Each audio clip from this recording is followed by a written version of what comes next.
Hola, estaremos resolviendo en este video un ejercicio de parcial del tema de termodinámica.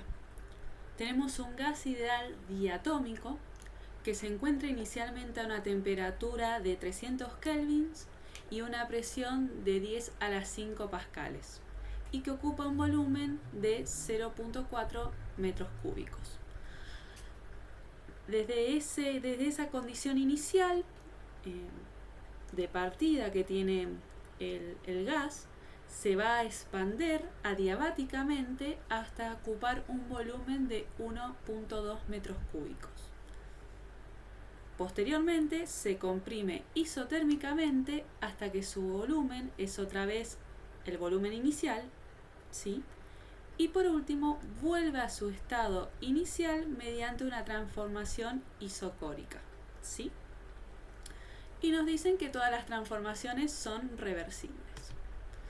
El inciso A nos pide dibujar el ciclo en un diagrama PV, ¿sí? Presión-volumen, y que calculemos el número de moles del gas, la presión y la temperatura después de la expansión adiabática. Y en el inciso B dice calcular la variación de la energía interna, el trabajo y el calor en cada transformación, ¿sí? Bueno, entonces vemos que primero tenemos una expansión adiabática, ¿sí? Y luego una compresión, ¿sí? Se comprime el gas isotérmicamente y luego tenemos vuelve al estado inicial, o sea, al mismo volumen, ¿sí? Que estaba inicialmente, y se cierra el ciclo con una transformación isocórica. Entonces lo que vamos a tener es algo de este estilo, ¿sí? El tema de lo adiabático está marcado en el 1,2, en el 2,3 está marcado lo isotérmico, ¿sí? Y en el 3,1 está el tema de lo isocórico, que es a volumen constante, ¿sí? Lo que le quería mostrar es cómo es una isoterma y cómo es un proceso adiabático, ¿sí? O sea, traté de dibujar las curvas lo mejor posible, ¿sí? Pero fíjense que las isotermas no caen tan rápido como caen un proceso adiabático, ¿sí? Es una curva sí, no cae, no tiene una pendiente tan marcada, se puede decir, como la parte adiabática, ¿sí? Entonces, eso es lo que traté de marcar acá, ¿sí? Que lo adiabático cae más rápido y lo isotérmico no, ¿sí? Pero este sería el gráfico, ¿sí? Una expansión adiabática, se comprime el gas después de forma isoterma, ¿sí? Y luego se vuelve a los valores de presión, volumen y temperatura inicial de forma isocórica, ¿sí? A volumen constante, por eso es una recta, ¿sí? Porque es a volumen constante. Bueno, nos pide que calculemos el número de moles de gas, ¿sí? Veamos el inciso A, que decía no solamente graficar el ciclo en el diagrama PV, sino calculemos el número de moles de gas y la presión y temperatura después de la expansión adiabática. O sea, tendríamos que calcular la presión en 2 y la temperatura en 2, ¿sí? Bueno, el número de moles es algo que se va a conservar, ¿sí? Durante todo el ciclo, porque no hay pérdida de gas, no se pone gas también, así que yo puedo utilizar la ley de los gases ideales en cualquier punto del diagrama, ¿sí? Acá, acá, acá, ¿sí? Usar esa relación PV es igual al número de moles por R por T. Pero ¿dónde me conviene utilizarlo? Y en el punto 1, porque en el punto 1 tengo el valor de la temperatura, cuánto vale la presión y cuánto vale el volumen.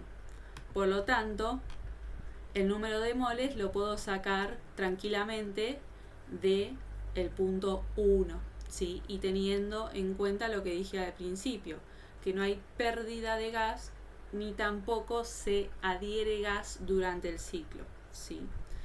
Entonces, esta cantidad de moles, que son 16, van a ser, se va a conservar, ¿sí? En todo el ciclo. Bueno, si queremos sacar la presión en 2, ¿sí? O sea, teníamos una presión de 10 a la 5 pascales, si mal no recuerdo acá, y queremos sacar la presión en 2, y nos dice que esta expansión, ¿sí?, del gas se hizo adiabáticamente. Si recordamos del video anterior, en los procesos termodinámicos, un proceso adiabático era un proceso donde ni el sistema ni el entorno intercambian calor. Entonces había dos fórmulas, ¿sí?, donde se relacionaba la presión y el volumen y la presión y temperatura entre los puntos iniciales y finales, ¿sí? El punto inicial va a ser el punto 1 y el punto final va a ser el punto 2. Entonces eso es lo que usó acá, ¿sí? Esa formulita que había dicho que se la tenían que aprender. P1, B1 tengo, ¿sí? Gamma lo tengo. ¿Por qué tengo a gamma? Porque el enunciado lo que me está diciendo es que es un gas diatómico. Y nosotros habíamos visto cuánto vale gamma para los gases diatómicos, ¿sí? Entonces tenemos ese dato.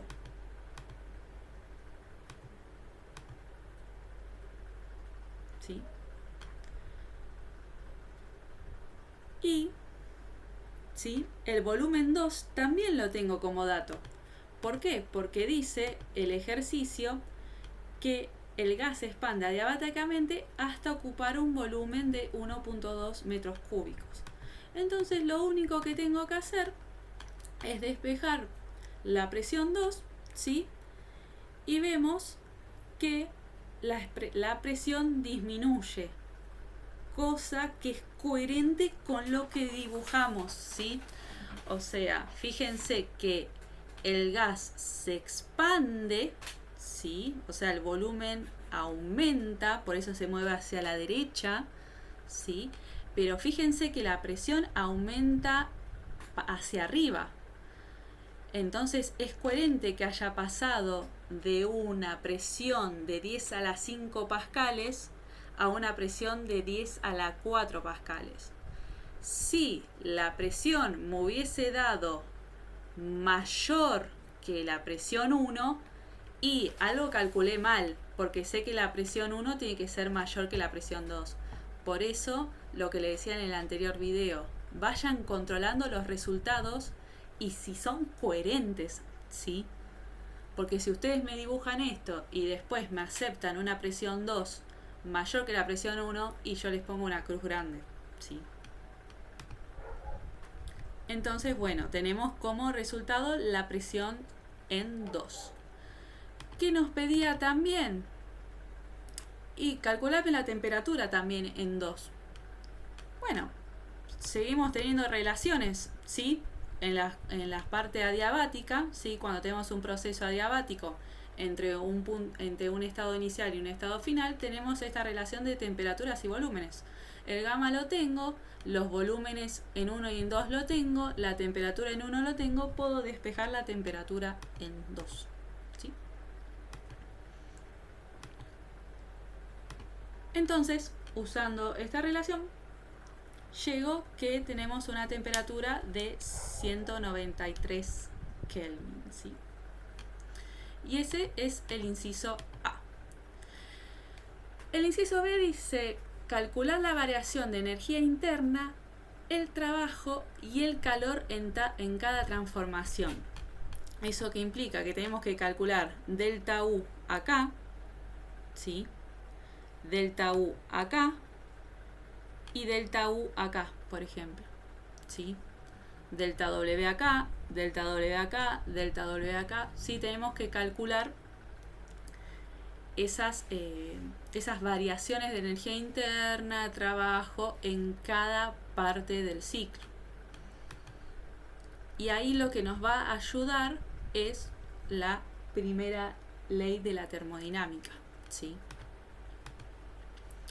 Fíjense que de 1 a 2, ¿sí?, un cambio en la energía interna, acuérdense que la energía interna era una constante por el número de moles por el R por T, ¿sí? O sea, si estoy en un estado de temperatura 1, la energía interna iba a ser una constante número de moles RT1.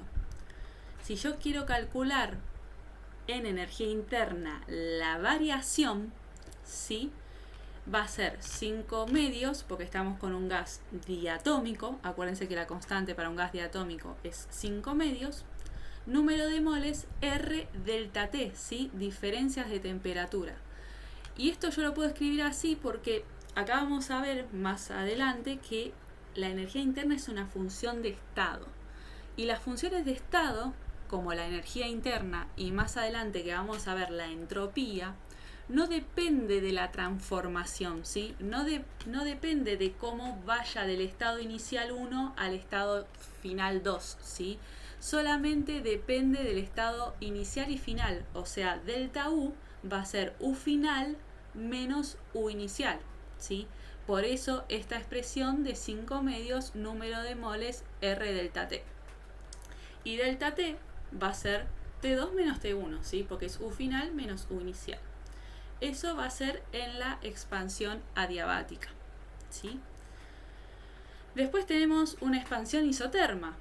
Pero ¿cuál es la propiedad o la característica de una compresión, sino una expansión isoterma? Una compresión del gas isoterma, que la temperatura es constante. Y fíjense que el delta U depende del delta T, pero no hay delta T. Entonces, de 2 a 3, el delta U es igual a 0, ¿sí? Y de 3 a 1, de nuevo, U final menos U inicial, que sería U de 3 menos U de 1, ¿sí?, donde delta T va a ser T1 menos T3, pero T3 era igual a T2. ¿Por qué? Porque fue una compresión isoterma. Entonces la temperatura acá va a ser igual a la temperatura acá y por lo tanto puedo escribirlo así. Y esto no es necesario hacerlo, ¿sí?, porque no lo pide, pero sí es una forma de corroborar que lo que calculé está bien. Porque yo le había dicho, sí, la energía interna es una función de estado, ¿sí? No depende de la transformación, o sea, cómo llego del estado inicial al estado final, solamente depende de los valores en el estado final y en el estado inicial, ¿sí? No le importa, ¿ves? Acá que sea adiabática, acá que sea isoterma, no le importa, siempre la expresión va a ser con el delta T, ¿sí? Pero la suma, o sea, en un ciclo, ¿sí?, en una curva cerrada, el delta U me tiene que dar 0, ¿sí? O sea, las funciones de estado en un ciclo son 0. Y si yo sumo esto, me da 0, entonces digo, lo calculé bien. Entonces es una forma de verificar, ¿sí? Bueno, ¿cómo obtengo el calor y el trabajo en las otras, en lo mismo de 1 a 2, de 2 a 3, de 3 a 1, como hice con la energía interna? Y ahí entra lo que dije de que me ayuda la primera ley. Si yo tengo una expansión adiabática, yo voy a tener un delta Q0, ¿sí? Entonces, de la primera ley voy a tener esta identidad, ¿sí?, donde el trabajo va a ser negativo. Y según, ¿sí?, según con la convención de mis signos, está bien que dé negativo, por lo que hablamos anteriormente, ¿sí? El gas hace trabajo al expandirse, ¿sí?, al sistema, ¿sí? Digo, al entorno. Entonces pierde energía, ¿sí? Bueno, retomamos. Esto al final va a ser positivo, ¿sí? Que está bien, que va con la convención que habíamos visto, ¿sí? Me tildé, o sea, pausé un poco el video porque me había tildado y me estaba dando mal la convención. Pero fíjense que la temperatura en 2 es menor que la temperatura en 1. Entonces esto va a dar positivo, cosa coherente, porque es cuando el sistema hace trabajo sobre su entorno, que es expandirse, el trabajo es positivo, ¿sí? Por eso me quedé tildada diciendo cómo puede dar negativo, pero es por esto, porque el delta T es negativo y esto se hace negativo, ¿sí? ¿Ven? Esa es una forma de chequear si la convención que uno elige, ¿sí?, es coherente con lo que me está dando el resultado. Yo paré y dije, bancá, o sea, me está dando negativo y estoy diciendo algo que no es correcto, pero es porque el T2 es menor que T1 y eso me da negativo. Entonces en una expansión es correcto que el trabajo sea positivo según mi convención, ¿sí? Bueno, de 2 a 3 tenemos isoterma, ¿sí? Temperatura constante, el delta U va a 0, entonces delta Q va a ser igual a delta W y teníamos la fórmula que habíamos visto, ¿sí? Vamos para atrás, ¿sí? Esta fórmula, ¿sí? Solamente tenemos que identificar cuál es la presión y el volumen inicial y cuál es la presión y el volumen final, ¿sí? Y por eso va a quedar de esta forma como escribí acá, ¿sí?